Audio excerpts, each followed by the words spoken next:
जगन्नाथ स्वामी नयन पथगामी भव तुम्हें जगन्नाथ स्वामी नयन पथगामी भव तुम्हें तुम हो मंदिर तुम ही पूजा तुम्हारे बिन अपना कोई दूजा तुम हो मंदिर तुम ही पूजा तुम्हारे बिन अपना कोई दूजा तुम हो मंदिर तुम हो माता तुम हो पिता तुम संसार मेरा भाग्य विधाता तुम हो माता तुम हो पिता तुम संसार मेरा भाग्य विधाता कालिया कालिया कालिया कालिया। আগামীকাল 7ই জুলাই আমাদের রামকৃষ্ণ মিশন শিলংয়ে প্রথম রথযাত্রা শুরু হতে চলেছে।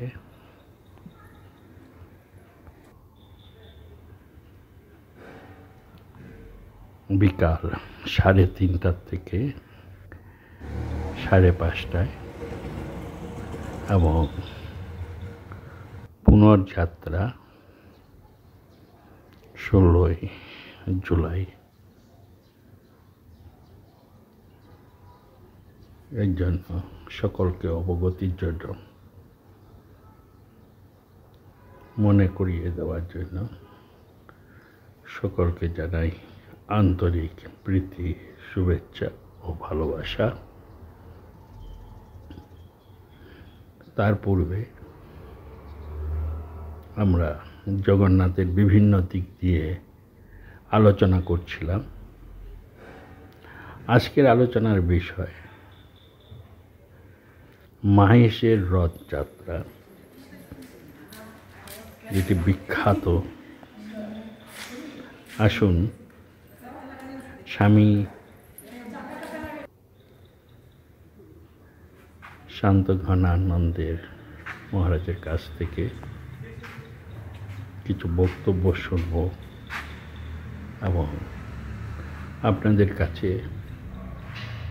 ওনার বক্তব্য খুবই ভালো লেগেছে, সেই জন্য কিছু অংশ আপনাদের কাছে তুলে ধরছি।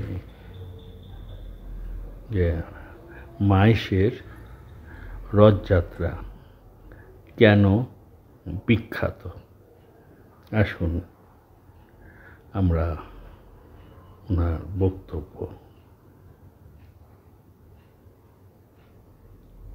শুনতে থাকব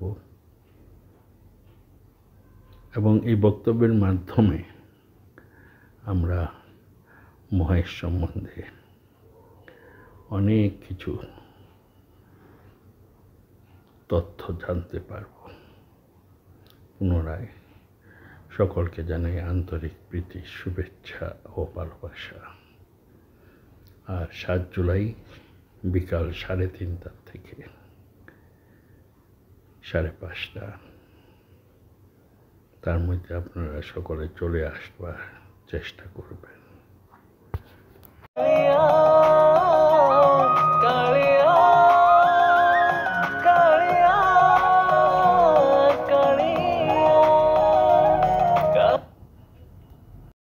রথযাত্রা উৎসব, সেটা হলো বাংলার হুগলি জেলার শ্রীরামপুরে মাহেশের রথযাত্রা। আজ আমরা সেই মাহেশের রথযাত্রা সম্পর্কে কিছু কথা জানব, প্রাচীন কথা, পুরানো কথা এবং অজানা কথা। কারণ জগন্নাথ দেবের রথযাত্রা এটা পৃথিবী বিখ্যাত। এই রথযাত্রা পৃথিবীর সর্ববৃহত্তম রথযাত্রা।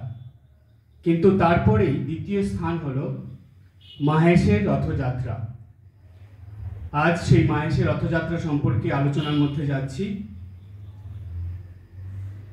মাহেশের রথযাত্রা এই বছর 628 বছরে পড়বে। তাহলে বুঝতেই পারছেন কত পুরনো এই রথযাত্রা। এই যে মাহেশের রথযাত্রা শুরু হয়েছিল তার একটা ঘটনা আছে। এটাকে বলে কিংবদন্তি ঘটনা। কি সেই কিংবদন্তি ঘটনা? বলছে জগন্নাথ মহাপ্রভু, পুরীতে তো সমুদ্র, কিন্তু মহাপ্রভুর একবার জগন্নাথ মহাপ্রভুর একবার গঙ্গা স্নান করার ইচ্ছে হয়েছিল।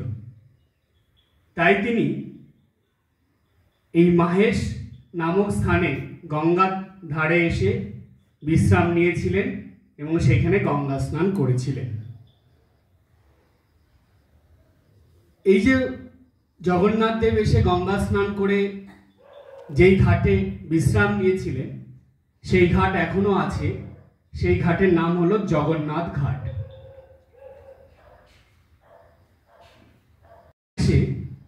জগন্নাথ ঘাট তো আমরা জানলাম, কিন্তু এইখানে জগন্নাথ দেবের নিত্য পূজা, উৎসব, রথ কিভাবে শুরু হলো সেই প্রসঙ্গে এবার যাব। পুরীতে একজন সাধু ছিলেন, তার নাম ছিল ব্রহ্মচারী ধ্রুবানন্দ।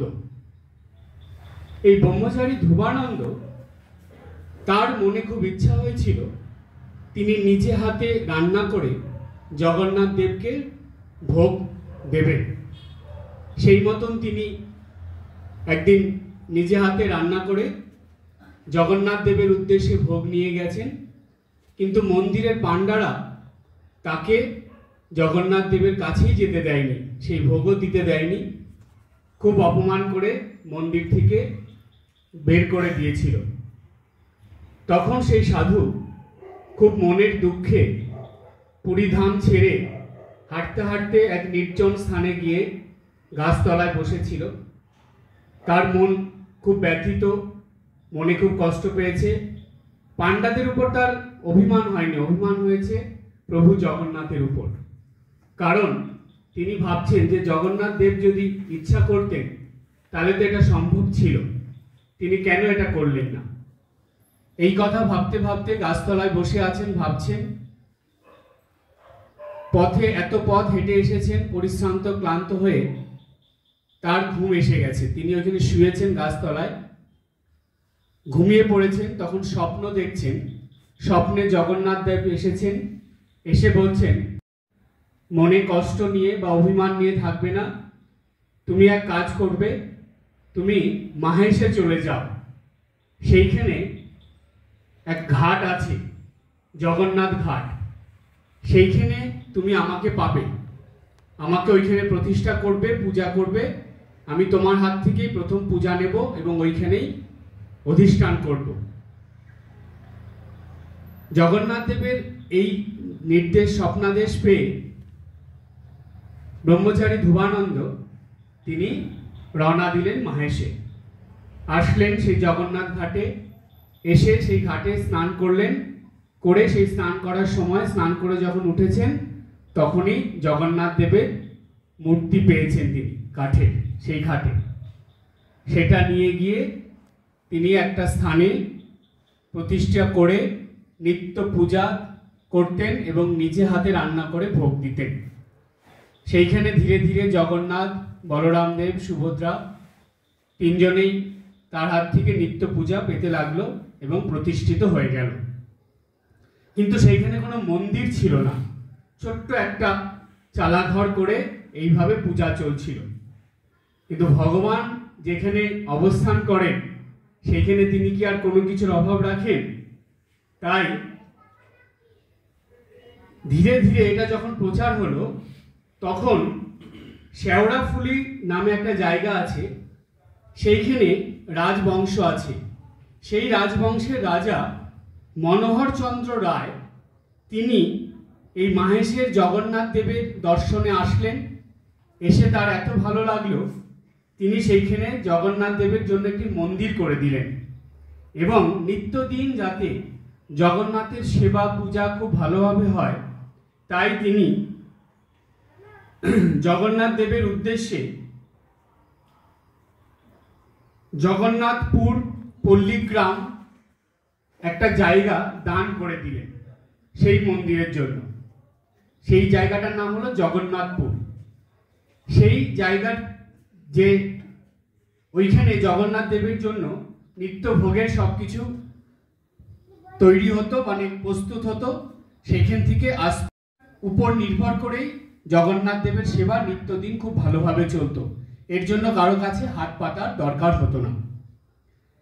তো তিনি তো মন্দির করে দিয়েছিলেন মনোহর চন্দ্র রায়, কিন্তু এই মন্দির ধীরে ধীরে যখন বহু পুরনো হয়ে গেল, তখন একদিন সেই মন্দির আস্তে আস্তে ভেঙে পড়তে শুরু করলো।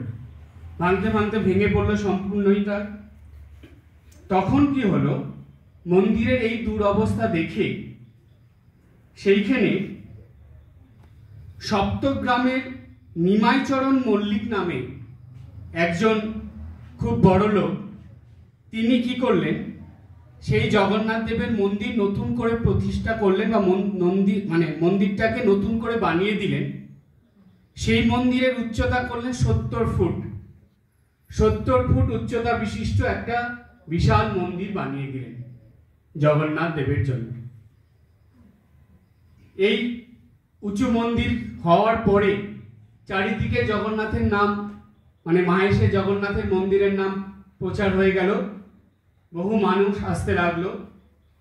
এই প্রাচীনত্ব আর মানে এত লোকজন আসতো, জনসমাগমের দিক থেকে বিশ্বের দ্বিতীয় বৃহত্তম এই জগন্নাথ দেবের মন্দির এবং রথযাত্রা উৎসব এইখানে শুরু হলো। এই যে রথযাত্রা উৎসব শুরু হলো, এই মাহেশের যে রথ তৈরি হলো, সেই রথ জানেন উৎসবটা বিশ্বের দ্বিতীয় বৃহত্তম, কিন্তু মাহেশের রথ বিশ্বের প্রথম বৃহত্তম রথ। তার মানে পুরীতে জগন্নাথ দেবের রথের উচ্চতা 45 ফুট, আর মাহেশে জগন্নাথ দেবের রথের উচ্চতা 50 ফুট।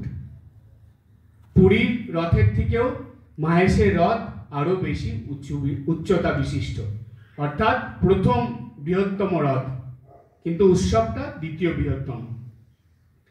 এই রথের কিছু বৈশিষ্ট্য আছে। এই 50 ফুট উচ্চতা বিশিষ্ট রথ, মাহেশের রথ, এই রথ 4 তালা, মানে 4টা তলা আছে। জগন্নাথ, বলরাম, সুভদ্রা এবং সুদর্শন, এই 4 জনকে নিয়ে ওই একটা রথেই 4 তালা বিশিষ্ট রথ। এই রথের 12টা চাকা আছে। এই 12টা চাকা হলো 12 মাসের প্রতীক। 12টা চাকা 12 মাসের প্রতীক। আর এই রথে সম্পূর্ণ রথটায় মোট 96 জোড়া চোখ আছে। এটা একটা অবাক কাণ্ড। কেন এই 96 জোড়া চোখ? কারণ ওইখানকার মত অনুযায়ী তারা ভাবেন, যারা এই রথ উৎসব করেন, সেই পুরাণের মত বহু প্রাচীন সময় থেকে, যে জগন্নাথ দেব হলেন চোখের প্রতিনিধি স্বরূপ। অর্থাৎ যেই মন্ত্রটা আমি প্রথমে বললাম, জগন্নাথ স্বামী নয়ন পথগামী ভবতুমে, অর্থাৎ তিনি আমাদের পথ প্রদর্শক। তো আমাদের যদি চোখ ঠিক না থাকে, তাহলে আমরা সঠিক পথ দেখে চলবো কি করে? এই চোখ ঠিক রাখে বা ঠিক পথে চালিত করে জগন্নাথ দেব। তাই সেই চোখের প্রতিনিধি স্বরূপ জগন্নাথ দেবের উদ্দেশ্যে রথের গায়ে থাকে। এরপরে আমরা আসব শেষ আলোচনায়। এই যে বিশাল রথটি, স্বাভাবিকভাবে মনে প্রশ্ন আসে যে এত বড় রথ কি করে হলো? এই রথটি দান করেছিলেন একজন জমিদার। সেই জমিদারের নাম ছিল কৃষ্ণচন্দ্র বসু। তিনি কলকাতার শ্যামবাজারের লোক ছিলেন। তিনি এই শ্রীরামপুরে গিয়ে জগন্নাথের মন্দির দর্শন করে রথ উৎসবের মানে যে রস উৎসব আগে হতো সেটা দর্শন করে তার মনের ভাব সম্পূর্ণ পরিবর্তন হলো। তিনি ভাবলেন যে না, আমি এই জগন্নাথ দেবের রথের জন্য যে রথ করে জগন্নাথ দেব গিয়েছিলেন সেটা দেখে তার মনে হয়েছিল যে না, এইরকম ছোট রথে জগন্নাথ দেবকে মানে যাচ্ছে সেটা আমার ভালো লাগছে না, আমি একটা বড় রথ করে দেব। তখনকার দিনে তিনি সম্পূর্ণ লোহা দিয়ে এই রথ প্রস্তুত করালেন। এই রথ প্রস্তুত করেছিলেন মার্টিন বার্ন কোম্পানি। তারা এই রথটা তৈরি করে দিয়েছিলেন। তখনকার দিনে এই রথ তৈরি করতে খরচ হয়েছিল 20,000 টাকা। এখনকার দিনে সেটা আপনারা স্বাভাবিকভাবে ভাবতেই পারেন কত দাম হবে তার। যাই হোক, সেই রথ তিনি তৈরি করিয়ে দিলেন। কিন্তু জগন্নাথ দেবের রথ তো কাঠের তৈরি হয়। আমাদের শাস্ত্রের বিধান আছে, সেই যেহেতু লোহা দিয়ে তৈরি রথ, তাই সেটাকে শোধন করে নেওয়া যায়। সেটাকে প্রতি বছর শোধন করে নেওয়া হয় এবং সেই রথে কাঠ দিয়ে মুড়ে দেওয়া হয়। রথটাকে কাঠ দিয়ে মুড়ে দিয়ে তারপরে সেই রথ টানা হয়। আর এই রথের আরেকটি বৈশিষ্ট্য হলো, এই রথের 4টা নয় 2টো ঘোড়া থাকে। সেই 2টো ঘোড়া বিশাল আকৃতির, তামা দিয়ে তৈরি। এই ঘোড়া দুটো তামার তৈরি। সেই ঘোড়া লাগানো থাকে এই রথে।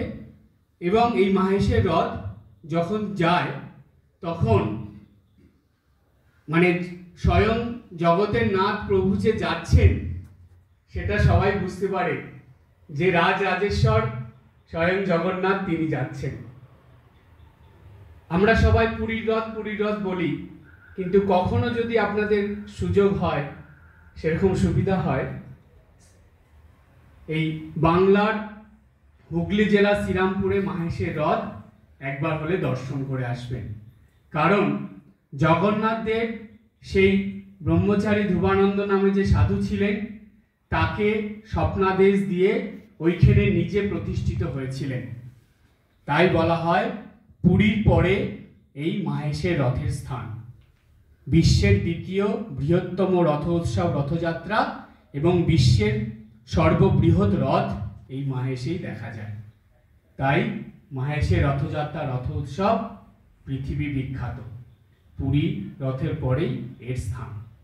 আজকে এই পর্যন্ত। সবাই ভালো থাকবেন, হাসি খুশি আনন্দ থাকবেন, খুব ভালোভাবে রথযাত্রা উৎসব পালন করবেন। এবং আমাদের আশ্রমে এবার প্রথম রথযাত্রা উৎসব হচ্ছে, আপনারা সবাই আসবেন। রামকৃষ্ণম জগদ্গুরুম পাদপদ্মে তয়ো শ্রিত্বা প্রণমামি মুহুর্মুহুঃ। নাথ স্বামী নয়ন পথগামী ভবতু মে।